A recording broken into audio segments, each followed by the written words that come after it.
என்ன எல்லாரும் எப்படி இருக்கீங்க? இன்னைக்கு செய்ய போகிறது வந்து உருளைக்கிழங்கு ஆம்லெட். அதுக்கு தேவையானது உருளைக்கிழங்கு சீவி வச்சணும். அதுக்கடுத்து முட்டை, கொஞ்சம் கருவேப்பிலை, பச்சை மிளகு, தக்காளி, பெரிய உள்ளி சின்ன வெட்டி வச்சிருக்கி, கொஞ்சம் நல்ல மிளகு, கொஞ்சம் சிக்கன் மசாலா, உப்பு. உருளைக்கிழங்கு போடணும். அடுத்து முட்டை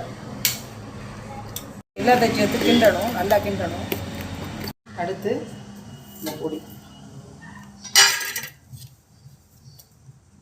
அதுக்கடுத்து தக்காளி,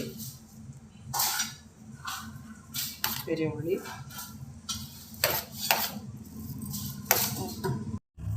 இப்போ தோசைகள் சூடானோன்னா இப்போ தேங்காய் எண்ணெய் ஊற்றணும்.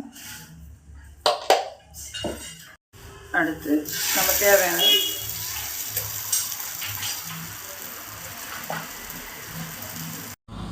இந்த ஆம்லேட் பிடிச்சிருந்தா லைக் பண்ணுங்கள், ஷேர் பண்ணுங்கள், என்ன எல்லோரும் எப்படி இருக்கீங்க? இன்றைக்கி செய்ய போகிறது வந்து உருளைக்கிழங்கு ஆம்லேட். அதுக்கு தேவையானது உருளைக்கிழங்க சீவி வச்சணும். அதுக்கடுத்து முட்டை, கொஞ்சம் கருவேப்பிலை, பச்சை மிளகு, தக்காளி, பெரிய உள்ளி சின்னதை வெட்டி வச்சிருக்கி, கொஞ்சம் நல்ல மிளகு, கொஞ்சம் சிக்கன் மசாலா, உப்பு. உருளைக்கிழங்கு போடணும்.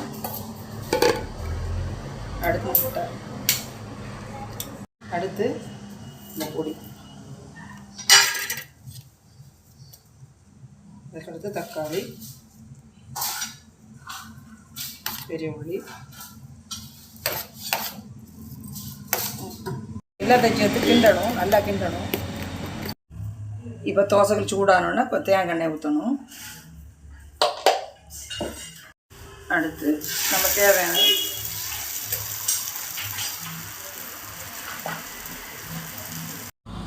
இந்த ஆம்லேட் பிடிச்சிருந்தா லைக் பண்ணுங்கள், ஷேர் பண்ணுங்கள், சப்ஸ்கிரைப் பண்ணுங்கள்.